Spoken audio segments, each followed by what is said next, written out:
Hi friends, welcome back to my channel. Friends అందరూ ఎలా ఉన్నారు? బాగున్నారా? నేనైతే చాలా బాగున్నానండి. సో ఈరోజు మన వీడియోలో వచ్చేసి ఇన్స్టెంట్ టమాటో పచ్చడిని ఎలా తయారు చేసుకోవాలో, అది కూడాను 6 నెలల పాటు నిల్వ ఉండేలాగా ఎలా స్టోర్ చేసుకోవాలో కూడాను చూపిస్తాను. చూసేయండి. మరి ఫస్ట్ అయితే ఈ పచ్చడికి కావాల్సిన పదార్థాలని అంతా క్వాంటిటీలో చెప్తాను, నోట్ చేసుకోండి, అలాగే చూసుకోండి. సో ఈ పచ్చడి వచ్చేసి మా అమ్మగారు నాకు నేర్పించారండి. సో మా అమ్మగారు నాకు నేర్పించారు కాబట్టి మీ అందరికీ నేను షేర్ చేసుకుంటున్నాను. మీకు ఒకవేళ యూజ్ అయినట్లయితే తప్పకుండా ట్రై చేసి నాకు కామెంట్ చేసి చెప్పండి ఎలా వచ్చిందని మీకు కూడా. సో ఇప్పుడు నేను చెప్పే పద్ధతిలో మీరు చేసుకున్నట్లయితే మీకు ఎటువంటి డౌట్స్ లేకుండా హ్యాపీగా మీ పచ్చడిని ప్రిపేర్ చేసేసుకోవచ్చు. ఇక్కడ నేను 2 కేజీల టమాటోలకి తగ్గట్టుగా చూపిస్తున్నాను. 2 కేజీల టమాటోలకి నేను పచ్చడి అయితే ప్రిపేర్ చేసుకుంటున్నానండి. సో ఇప్పుడు నేను 2 కేజీల టమాటాలని శుభ్రంగా వాష్ చేసేసుకుంటున్నాను. 2-3 సార్లు నీట్గా వాష్ చేసేసుకోండి. ఎందుకంటే వాటి మీద ఎటువంటి డస్ట్ పార్టికల్స్ ఉన్నా ఇలా వాష్ చేసుకున్నట్లయితే క్లీన్గా పోతాయి. ఇంకొక విషయం ఏంటంటే చక్కగా ఆరముగ్గిన టమాటోలను మాత్రమే తీసుకోవాలి, మరి పచ్చిగా ఉండేటివి తీసుకోకూడదండి. సో అదొకటి గమనించుకోండి. మంచి ముగ్గిన, అది కూడాను మన నాటి టమాటాలు మాత్రమే తీసుకోవాలి.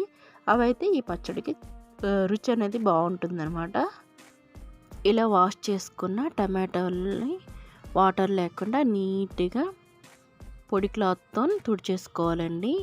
ఇలా తుడుచుకున్న తర్వాత ఒక 5 మినిట్స్ అలా ఫ్యాన్ గాలి కింద ఈ టమాటోలని ఆరబెట్టేసుకోండి. ఎందుకంటే నిల్వ చేసుకుంటాం కదండి, అది పాడైపోయే ఛాన్సెస్ ఎక్కువ ఉంటుంది. కాబట్టి ఇలా మనం ఆ తడి అనేది లేకుండా ఆరబెట్టేసుకున్నట్లయితే 6 నెలల పాటు చక్కగా నిల్వ ఉంటుంది అన్నమాట. ఇప్పుడు నేను ఒక పెద్ద సైజు కడాయి తీసుకొని దాంట్లో ఈ టమాటోలను వేసుకొని ఒక 1/2 కేజీ వరకు ఆయిల్ అనేది వేసుకుంటున్నానండి. సో అలా వేసుకున్న తర్వాత మనం స్టవ్ వెలిగించుకొని ఈ టమాటోలని హై ఫ్లేమ్లోనే ఉడకబెట్టుకోవాలన్నమాట. ఎందుకంటే మనం ఇక్కడ ఎండలో ఎండబెట్టట్లేదండి, అలా అని లాంగ్ ప్రొసీజర్ ఏమీ ఉండదు. కాబట్టి మనకి ఇక్కడ టమాటోలు చక్కగా ఉడికిన దాంట్లోనే ఉంటుందన్నమాట. అలాగని ముక్కలు చేసి వేయకూడదు, టమాటోల్ని అలాగే వేయాలి. అది కూడాను స్క్వీజ్ చేయకూడదు అనమాట, అంటే నలిపేయకూడదు. అలా అని వాటి గుజ్జు అనేది పైకి రాకూడదు. ఆ టమాటోలు లాగే అలా కుక్ అవ్వాలన్నమాట. సో ఇప్పుడైతే అంతలోగా నేను ఇక్కడ 100 గ్రామ్స్ చింతపండును అయితే వాటి నారలు గింజలన్నీ తీసేసి పక్కన పెట్టేసుకుంటున్నానండి. సో చూస్తున్నారా, ఇలా గింజలు నారలు అవన్నీ తీసేయాలన్నమాట. ఎందుకంటే మనకి చట్నీ చేసుకునేటప్పుడు అక్కడక్కడ నారలు తగలకుండా ఉండాలంటే అవన్నీ క్లీన్ చేసేసుకోవాలి. సో చూసారు కదా నేను ఎంత జాగ్రత్తగా కలుపుతున్నానో. టమాటో అనేది స్క్వీజ్ అవ్వకుండా నీట్గా కలుపుకొని ఆ టమాటోనే అలా కుక్ అయిపోవాలి ఆయిల్లో. సో ఆ విధంగా మొత్తం మగ్గిపోవాలండి, ఫుల్ మంచిగా మగ్గిపోవాలి. టమాటో చిన్నది అయిపోతాయి అన్నమాట, చిన్నగా మగ్గిపోయిన తర్వాత చిన్నగా అయిపోతాయి. సో ఇప్పుడైతే నేను నారలు అవి తీసేస్తాను కదా చింతపండు, ఆ చింతపండుని ఈ టమాటోల్లోకి వేసేసుకున్నాను. వేసుకొని మరి కాస్త అలా మగ్గించేసుకోవాలి. కొంతసేపటి వరకు హై ఫ్లేమ్లో పెట్టుకోండి, తర్వాత అడుగంటే ఛాన్సెస్ ఉంటుంది కాబట్టి కాస్త స్లో ఫ్లేమ్లో పెట్టుకొని మగ్గించుకోండి. ఇది టైం పడుతుందండి, ఒక హాఫ్ అన్ అవర్ 1 అవర్ వరకు ఆ టమాటాలు ఉడికేయడానికి టైం పడుతుంది. సో ఇప్పుడైతే మనం ఒక పొడిని అయితే ప్రిపేర్ చేసుకుందాము. దానికోసం ఒక 2 స్పూన్ల మెంతులు, ఒక 2 స్పూన్ల ఆవాలు, అలాగే 1 స్పూన్ జీలకర్ర, వీటిని చక్కగా ఫ్రై చేసుకోండి. మంచి కలర్ మారేంత వరకు అరోమా వచ్చేంత వరకు ఫ్రై చేసుకొని ఈ ఫ్రై చేసుకున్న దినుసుల్ని పొడి చేసి పెట్టుకోండి.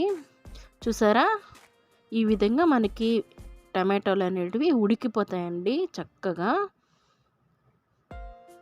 ఇలా ఉడికిపోయిన తర్వాత దీనిలోకి మనం పొడి చేసుకున్నాం కదా మెంతులు, ఆవాల పొడి, అది వేసేయాలి. తర్వాత కారం పొడి ఒక 100 గ్రాముల వరకు తీసుకున్నానండి. 100 గ్రాములు సరిపోతుంది. 2 కేజీల టమాటోలకి 100 గ్రాముల కారం, 100 లేకుంటే 150 గ్రాములు ఉప్పు సరిపోతుందండి.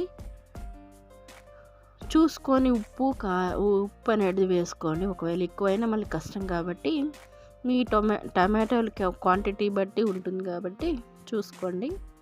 సో కారం కూడా వేసేసుకొని కాస్త కలుపుకున్న తర్వాత ఇందులోకి 2 స్పూన్ల పసుపు కూడా వేసుకుంటున్నాను. ఇవన్నీ వేసి చక్కగా కలిపేసుకొని స్టవ్ ఆఫ్ చేసేసుకోండి. స్టవ్ ఆఫ్ చేసేసి పసుపు కారం ఆ పొడులన్నీ వేసేసుకోవాలి. సో దాని తర్వాత చల్లారనివ్వాలండి. ఈ పచ్చడిని అయితే చేసుకునే ముందు ఈ ప్రిపేరింగ్ చేసుకున్నాం కదా టమాటోల్ని, ఇది కొంచెం చల్లారిన తర్వాత 100 గ్రాములు ఉప్పు అయితే వేసేసుకుంటున్నాను. 150 గ్రాములు ఉప్పు పడుతుంది. ఎందుకంటే నిల్వ ఉండాలి కాబట్టి పచ్చడి 150 గ్రాములు అయితే పడుతుందండి. సో ఆ మిశ్రమాన్ని మనం మిక్సీ జార్లోకి వేసుకొని కొంచెం బరకగా మిక్సీ పట్టుకోండి. ఒకవేళ మీ దగ్గర రోలు ఉంటే మాత్రం చక్కగా రోట్లోనే రుబ్బుకోండి, బాగుంటుంది రోటి పచ్చడి. కానీ నాకు ఇక్కడ రోల్ లేదు కాబట్టి ఈ విధంగా మిక్సీ జార్లోనే వేసేసాను అనమాట. నాకైతే కొంచెం ఉప్పు అయితే సరిపోలేదు. 100 గ్రాములు వేసాను ఫస్ట్, తర్వాత ఉప్పు సరిపోకపోతే మరి కాస్త వేసుకుంటున్నాను. ఒకవేళ మీకు అలా అనిపిస్తే కొంచెం చూసుకొని వేసుకోండి.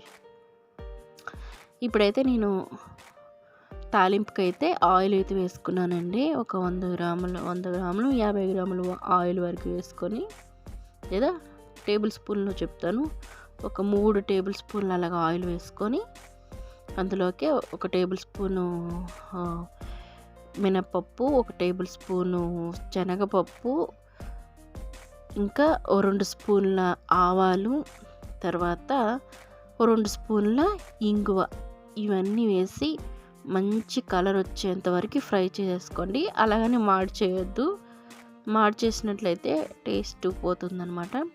అలాగే ఒక 8-9 ఎండుమిరపకాయలని గిల్లేసి వేసేసుకోవాలి. తర్వాత కరివేపాకు కూడా వేసుకొని ఫ్రై చేసుకోండి. సో ఇదైతే తాలింపు అయితే ఫ్రై అయిపోయింది. ఇది చల్లారనిచ్చేసేయాలి. సో చల్లారిన తర్వాత మనం పచ్చడిలోకి ఒక 3 వెల్లుల్లిపాయలను అయితే ఇలా పొట్టు తీసేసి కచ్చాపచ్చాగా దంచేసుకొని ఈ పచ్చడిలోకి వేసేయాలండి. తర్వాత చల్లగా అయిపోయిన తాలింపుని కూడాను ఈ పచ్చడిలోకి, రుబ్బుకున్న పచ్చడిలోకి వేసేసుకొని వీటన్నిటిని చక్కగా కలిపేసుకోవాలండి. కలిపేసుకొని ఒక ప్లాస్టిక్ డబ్బాకైనా లేదా గాజు సీసాలోకైనా ఎత్తుకొని ఫ్రిడ్జ్లో పెట్టుకొని ఎంత కావాలో అంత తీసుకొని వాడుకుంటూ ఉండాలండి. మనకి ఈ వర్షాకాలంకి అలాగే చలికాలంకి అప్పటికప్పుడు, ఎందుకంటే ఎండలు ఉండవు కాబట్టి అప్పటికప్పుడు ఇలా రెడీ చేసుకొని అయితే హ్యాపీగా టమాటో పిక్కల్ని మీరు చేసుకొని ఎంజాయ్ చేయొచ్చు. సో వేడివేడి అన్నంలో ఈ పచ్చడి కలుపుకొని తింటూ ఉంటే మరి ఇంకా కూరలే అవసరం లేదండి, అంత బాగుంటుంది. సో ఈ పచ్చడి రెసిపీ మీకు నచ్చిందా? నచ్చడమే కాదండి, ఒకసారి ట్రై చేసి మీరు నాకు ఖచ్చితంగా కామెంట్ చేసి చెప్పండి, చాలా బాగుంటుంది. ఒకవేళ ఈ వీడియో కనుక మీకు నచ్చినట్లయితే లైక్ చేయండి, అలాగే షేర్ చేసుకోండి మీ ఫ్రెండ్స్ అండ్ ఫ్యామిలీతో. నా ఛానల్ అయితే తప్పకుండా సబ్స్క్రైబ్ చేసుకోండి. మళ్ళొక మంచి రెసిపీతో మంచి వీడియోస్తో మళ్ళీ కలుసుకుంటాను. Thanks for watching. Keep smiling. Bye.